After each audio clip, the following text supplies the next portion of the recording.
ಆಕಾಶವಾಣಿ ಪ್ರದೇಶ ಸಮಾಚಾರ ಓದುತ್ತಿರುವವರು ಹರ್ಷವರ್ಧನ್ ಶೀಲ್ವಂತ್. ಮುಖ್ಯಾಂಶಗಳು. ಸ್ವಾಮಿ ವಿವೇಕಾನಂದರ 163ನೇ ಜನ್ಮದಿನ ಇಂದು ರಾಷ್ಟ್ರೀಯ ಯುವ ದಿನಾಚರಣೆ. ಸುರಪುರ ಸಂಸ್ಥಾನದ ಗರುಡಾದ್ರಿ ಚಿತ್ರಕಲೆ ಕೇಂದ್ರ ಕರಕುಶಲ ಮಂಡಳಿಯಿಂದ ಮಾನ್ಯತೆ. ಸ್ವಚ್ಛ ಸಂಕಲ್ಪಕ್ಕಾಗಿ ಓಟ, ಹುಬ್ಬಳ್ಳಿ ಧಾರವಾಡ ಪಾಲಿಕೆಯ ಮ್ಯಾರಥಾನ್ ಹಾಗೂ ಸೈಕ್ಲೋಥಾನ್ ಸಂಪನ್ನ. ದಾಂಡೇಲಿಯ ಕಾಳಿ ಹುಲಿ ಸಂರಕ್ಷಿತ ಅಭಯಾರಣ್ಯದಲ್ಲಿ 16 ಮತ್ತು 17ನೇ ತಾರೀಕು ಹಾರ್ನ್ಬಿಲ್ ಉತ್ಸವ. ಈಗ ವಾರ್ತೆಗಳ ವಿವರ. ಮಹಾನ್ ಆಧ್ಯಾತ್ಮಿಕ ನಾಯಕ, ತತ್ವಜ್ಞಾನಿ ಮತ್ತು ಚಿಂತಕ ಸ್ವಾಮಿ ವಿವೇಕಾನಂದರ 163ನೇ ಜನ್ಮದಿನದ ಸ್ಮರಣಾರ್ಥ ಇಂದು ರಾಷ್ಟ್ರೀಯ ಯುವ ದಿನಾಚರಣೆ. ಭಾರತದ ಯುವ ಜನತೆಯ ಸಾಮರ್ಥ್ಯವನ್ನು ಸಂಭ್ರಮಿಸಲು, ಯುವ ಮನಸ್ಸುಗಳನ್ನು ರಾಷ್ಟ್ರದ ಅಭಿವೃದ್ಧಿಗೆ ಅರ್ಥಪೂರ್ಣ ಕೊಡುಗೆ ನೀಡಲು ಪ್ರೇರೇಪಿಸುವ ದಿನ. ಪೂಜ್ಯ ಸ್ವಾಮಿ ವಿವೇಕಾನಂದರು ಕರ್ನಾಟಕದೊಂದಿಗೆ ಹೊಂದಿದ್ದ ವಿಶಿಷ್ಟ ನಂಟಿನ ಬಗ್ಗೆ ಮಾಹಿತಿ ನೀಡಿದ್ದಾರೆ. ಧಾರವಾಡದ ಶ್ರೀರಾಮಕೃಷ್ಣ ವಿವೇಕಾನಂದ ಆಶ್ರಮದ ಅಧ್ಯಕ್ಷರಾದ ಶ್ರೀ ವಿಜಯಾನಂದ ಸರಸ್ವತಿ ಸ್ವಾಮೀಜಿ.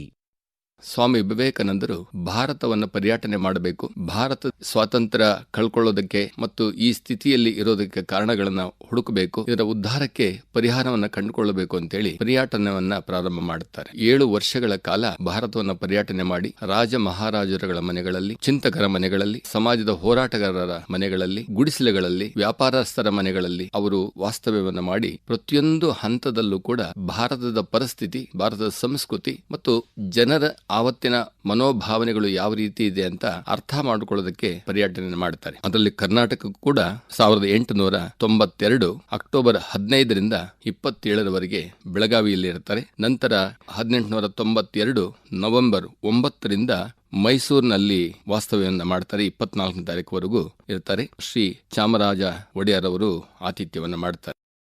ರಾಷ್ಟ್ರೀಯ ಯುವ ದಿನದ ಸಂದರ್ಭದಲ್ಲಿ ಪ್ರಧಾನಮಂತ್ರಿ ನರೇಂದ್ರ ಮೋದಿ ಅವರು ಇಂದು ಸಂಜೆ 4:30ಕ್ಕೆ ಹೊಸದಿಲ್ಲಿಯ ಭಾರತ ಮಂಟಪಂದಲ್ಲಿ 2ನೇ ಆವೃತ್ತಿಯ ವಿಕಸಿತ ಭಾರತ ಯುವ ನಾಯಕರ ಸಂವಾದ 2026ರ ಸಮಾರೋಪ ಸಮಾರಂಭದಲ್ಲಿ ಭಾಗವಹಿಸಲಿದ್ದಾರೆ. ಈ ಕುರಿತು ಒಂದು ವರದಿ. ಕಳೆದ 9ನೇ ತಾರೀಖಿನಿಂದ ಆರಂಭಗೊಂಡ ಇಂದು ಸಮಾರೋಪಗೊಳ್ಳಲಿರುವ ವಿಕಸಿತ ಭಾರತ ಯುವ ನಾಯಕರ ಸಂವಾದ 2026ರಲ್ಲಿ ದೇಶಾದ್ಯಂತ ವಿವಿಧ ಹಂತಗಳಲ್ಲಿ 50 ಲಕ್ಷಕ್ಕೂ ಹೆಚ್ಚು ಯುವ ಜನತೆ ಪಾಲ್ಗೊಂಡಿದ್ದಾರೆ. ರಾಷ್ಟ್ರಮಟ್ಟದ ಅಂತಿಮ ಸ್ಪರ್ಧೆಯಲ್ಲಿ ಭಾಗವಹಿಸುತ್ತಿರುವ ಯುವ ನಾಯಕರನ್ನು ರಾಷ್ಟ್ರವ್ಯಾಪಿ ಡಿಜಿಟಲ್ ರಸಪ್ರಶ್ನೆ, ಪ್ರಬಂಧ ಸ್ಪರ್ಧೆ ಮತ್ತು ರಾಜ್ಯಮಟ್ಟದ ದೃಷ್ಟಿಕೋನದ ಪ್ರಸ್ತುತಿಗಳನ್ನು ಒಳಗೊಂಡಿರುವ ಅರ್ಹತೆ ಆಧಾರಿತ 3 ಹಂತಗಳ ಪ್ರಕ್ರಿಯೆ ಮೂಲಕ ಆಯ್ಕೆ ಮಾಡಲಾಗಿದೆ. ಭಾರತಕ್ಕಾಗಿ ವಿನ್ಯಾಸ, ವಿಕಸಿತ ಭಾರತಕ್ಕಾಗಿ ತಂತ್ರಜ್ಞಾನ, ಸಾಮಾಜಿಕ ಕಾರಣಕ್ಕಾಗಿ ಹ್ಯಾಕಿಂಗ್, ವಿಷಯಾಧಾರಿತ ಹಾಗೂ ರಾಷ್ಟ್ರೀಯ ಪ್ರಾಮುಖ್ಯತೆಯ ಪ್ರಮುಖ ಕ್ಷೇತ್ರಗಳ ಬಗ್ಗೆ ಯುವ ನೇತೃತ್ವದ ದೃಷ್ಟಿಕೋನಗಳು ಮತ್ತು ಕ್ರಿಯಾತ್ಮಕ ಆಲೋಚನೆಗಳನ್ನು ಹಂಚಿಕೊಳ್ಳಲು ವೇದಿಕೆ ಕಲ್ಪಿಸಲಾಗಿದೆ. ವಿಕಸಿತ ಭಾರತ ಯುವ ನಾಯಕರ ಸಂವಾದ 2026ರ ಪ್ರಬಂಧ ಸಂಕಲನವನ್ನು ಪ್ರಧಾನಮಂತ್ರಿಯವರು ಲೋಕಾರ್ಪಣೆ ಮಾಡಲಿದ್ದಾರೆ. 2025ರ ಕೊನೆಯ ಮನ್ ಕಿ ಬಾತ್ 129ನೇ ಆವೃತ್ತಿಯಲ್ಲಿ ಪ್ರಧಾನಮಂತ್ರಿಯವರು ರಾಷ್ಟ್ರೀಯ ಯುವ ದಿನಾಚರಣೆ ಕುರಿತು ತಮ್ಮ ಅನಿಸಿಕೆ ಹಂಚಿಕೊಂಡಿದ್ದು ಹೀಗೆ. स्वामी विवेकानंद जी की जयंती के अवसर पर राष्ट्रीय युवा दिवस मनाया जाएगा.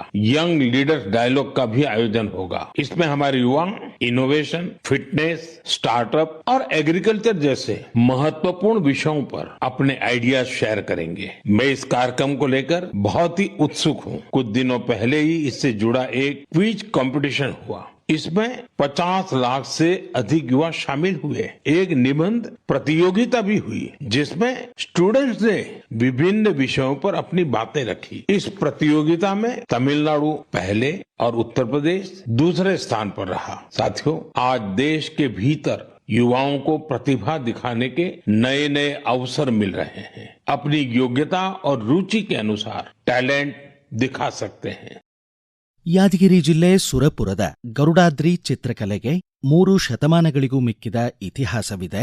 ಈ ಕಲೆಯನ್ನು ಉಳಿಸಿ ಬೆಳೆಸಿದ ಕೀರ್ತಿ ಅಂತಾರಾಷ್ಟ್ರೀಯ ಕಲಾವಿದ ವಿಜಯ್ ಹಾಗರ್ಗುಂಡಗಿ ಅವರಿಗೆ ಸಲ್ಲುತ್ತದೆ ಎಂದು ಕಲಾವಿದ ರೆಹಮಾನ್ ಪಟೇಲ್ ಹೇಳಿದ್ದಾರೆ. ಸುರಪುರದ ವೀರಪ್ಪ ನಿಷ್ಠಿ ಇಂಜಿನಿಯರಿಂಗ್ ಕಾಲೇಜಿನಲ್ಲಿ ಕೇಂದ್ರ ವಸ್ತ್ರ ಸಚಿವಾಲಯದ ಸಹಯೋಗದಲ್ಲಿ ಧಾರವಾಡ ವಿಭಾಗದ ಕರಕುಶಲ ಮಂಡಳಿ ಆಯೋಜಿಸಿದ್ದ ಸುರಪುರ ಚಿತ್ರಕಲೆ ಅಧ್ಯಯನ ವರದಿ ಪುಸ್ತಕ ಬಿಡುಗಡೆ ಸಮಾರಂಭದಲ್ಲಿ ಮಾತನಾಡಿದರು. ಧಾರವಾಡ ವಿಭಾಗದ ಕರಕುಶಲ ಮಂಡಳಿ ನಿರ್ದೇಶಕ ಕಿರಣ್ ಕುಮಾರ್ ಮಾತನಾಡಿ, ಹೊಸದಿಲ್ಲಿಯ ಕರಕುಶಲ ಮಂಡಳಿ ದೇಶದ ಪ್ರತಿಷ್ಠಿತ ಸಂಸ್ಥಾನಗಳಿಂದ 19 ಕಲಾಮಾದರಿಗಳನ್ನು ಆಯ್ಕೆ ಮಾಡಿತ್ತು.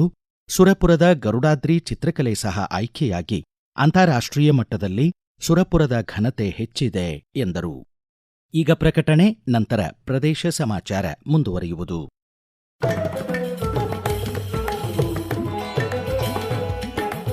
ನಮ್ಮ ಎಲ್ಲಾ ರಾಷ್ಟ್ರೀಯ ವಾರ್ತೆಗಳು ಹಾಗೂ ಪ್ರದೇಶ ಸಮಾಚಾರ ಈಗ ಆಕಾಶವಾಣಿ ನ್ಯೂಸ್ ಕನ್ನಡ ಯೂಟ್ಯೂಬ್ ಚಾನೆಲ್ನಲ್ಲಿ ಲಭ್ಯ.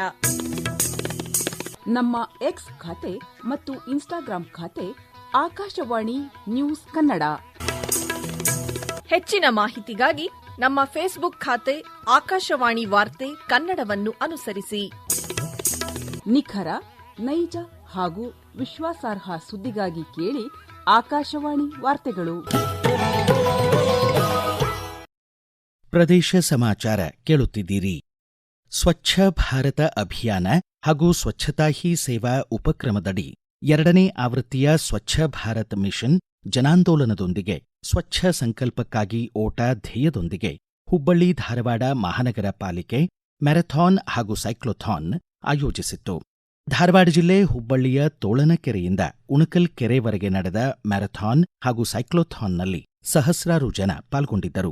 ನಗರದ ಸೌಂದರೀಕರಣ ಮತ್ತು ನಗರ ನೈರ್ಮಲ್ಯ ಕಾಪಾಡುವ ನಿಟ್ಟಿನಲ್ಲಿ ಸಾರ್ವಜನಿಕ ಜಾಗೃತಿಗಾಗಿ ಈ ಅಭಿಯಾನ ಆಯೋಜಿಸಲಾಗಿತ್ತು ಎಂದು ಶಾಸಕ ಮಹೇಶ್ ತೆಂಗಿನಕಾಯಿ ಹಾಗೂ ಪಾಲಿಕೆ ಮೇಯರ್ ಜ್ಯೋತಿ ಪಾಟೀಲ್ ತಿಳಿಸಿದರು. ಉತ್ತರ ಕನ್ನಡ ಜಿಲ್ಲೆ ದಾಂಡೇಲಿಯ ಕಾಳಿ ಹುಲಿ ಸಂರಕ್ಷಿತ ಅಭಯಾರಣ್ಯದಲ್ಲಿ 16 ಮತ್ತು 17ನೇ ತಾರೀಕು ಹಾರ್ನ್ಬಿಲ್ ಉತ್ಸವವನ್ನು ಕೆನರಾ ಅರಣ್ಯ ವೃತ್ತ ಆಯೋಜಿಸಿದೆ. ಹಾರ್ನ್ಬಿಲ್ ಹಬ್ಬವನ್ನು ಭಾರತದ ನಾಗಾಲ್ಯಾಂಡ್ನ ಕಿಸಾಮಾ ಗ್ರಾಮ ಹಾಗೂ ಕರ್ನಾಟಕದ ದಾಂಡೇಲಿಯಲ್ಲಿ ಮಾತ್ರ ಆಯೋಜಿಸುವುದು ವಿಶೇಷ. ಹಾರ್ನ್ಬಿಲ್ ಹಕ್ಕಿಯ ಬದುಕು ಬವಣೆಯ ಕುರಿತು ಜನಜಾಗೃತಿ ಮೂಡಿಸಲು ವಿಶೇಷ ಕಾರ್ಯಕ್ರಮಗಳನ್ನು ಆಯೋಜಿಸಲಾಗಿದೆ.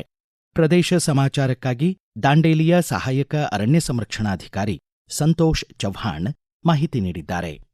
ಹಾರ್ನ್ಬಿಲ್ ಪಕ್ಷಿಗಳು ಬಲು ಅಪರೂಪದ ಮತ್ತು ವಿಶಿಷ್ಟ ರೀತಿಯ ಪಕ್ಷಿಗಳಾಗಿವೆ. ಹಾರ್ನ್ಬಿಲ್ ಪಕ್ಷಿಗಳ ಸಂತತಿ ದಿನೇ ದಿನೇ ಕಡಿಮೆಯಾಗುತ್ತಾ ಬರುತ್ತಿದೆ. ಅವುಗಳು ಅಳಿವಿನಂಚಿಗೆ ಬಂದಿವೆ. ಹಾರ್ನ್ಬಿಲ್ ಹಕ್ಕಿಗಳ ಕುರಿತು ಅರಿವು ಮೂಡಿಸಲು ಜನರನ್ನು ಪ್ರೇರೇಪಿಸಲು ಪ್ರತಿ ವರ್ಷ ಹಾರ್ನ್ಬಿಲ್ ಹಬ್ಬವನ್ನ ಆಚರಿಸಲಾಗುತ್ತದೆ. ಕನ್ನಡದಲ್ಲಿ ಮಂಗಟ್ಟೆ ಪಕ್ಷಿ ಎಂದು ಕರೆಯುತ್ತಾರೆ. ಕಾನರಿ ಸ್ಥಳೀಯವಾಗಿ ಬೇರೆ ಬೇರೆ ಹೆಸರಿನಿಂದ ಕರೆಯುತ್ತಾರೆ. ಜಗತ್ತಿನಲ್ಲಿ ಸುಮಾರು 52 ಜಾತಿಯ ಹಾರ್ನ್ಬಿಲ್ ಹಕ್ಕಿಗಳು ಕಂಡುಬರುತ್ತವೆ. ಭಾರತ ದೇಶದಲ್ಲಿ 9 ಪ್ರಭೇದಗಳು ಕಂಡುಬರುತ್ತವೆ. ಕರ್ನಾಟಕದಲ್ಲಿ 4 ಪ್ರಭೇದಗಳು ಕಂಡುಬರುತ್ತವೆ. ಅದರಲ್ಲೂ ವಿಶೇಷವಾಗಿ ಉತ್ತರ ಕನ್ನಡ ಜಿಲ್ಲೆಯಲ್ಲಿ ಈ ಎಲ್ಲ 4 ಪ್ರಭೇದಗಳು ಕಂಡುಬರುತ್ತವೆ. Great Indian hornbill, Malabar pied hornbill, Indian grey hornbill, Malabar grey hornbill ನಮ್ಮ ಉತ್ತರ ಕನ್ನಡ ಜಿಲ್ಲೆಯಲ್ಲಿ, ಅದರಲ್ಲೂ ವಿಶೇಷವಾಗಿ ದಾಂಡೇಲಿ ಅರಣ್ಯದಲ್ಲಿ ಕಂಡುಬರುತ್ತವೆ. ಈ ಪಕ್ಷಿಗಳು ಕಾಡಿನಲ್ಲಿ ದೊರಕುವ ಬೇರೆ ಬೇರೆ ಜಾತಿಯ ಮರಗಳ ಹಣ್ಣುಗಳನ್ನು ತಿನ್ನುತ್ತಾ ಅವುಗಳ ಬೀಜ ಪ್ರಸರಣ ಮಾಡಿ ಎಲ್ಲ ಕಡೆ ಹಣ್ಣು ಹಂಪಲಿನ ಗಿಡ ಮರಗಳು ಬರುವಂತೆ ಮಾಡುವುದರಿಂದ ಅವುಗಳನ್ನ ಕಾಡಿನ ರೈತ ಎಂದು ಕೂಡ ಕರೆಯುತ್ತಾರೆ.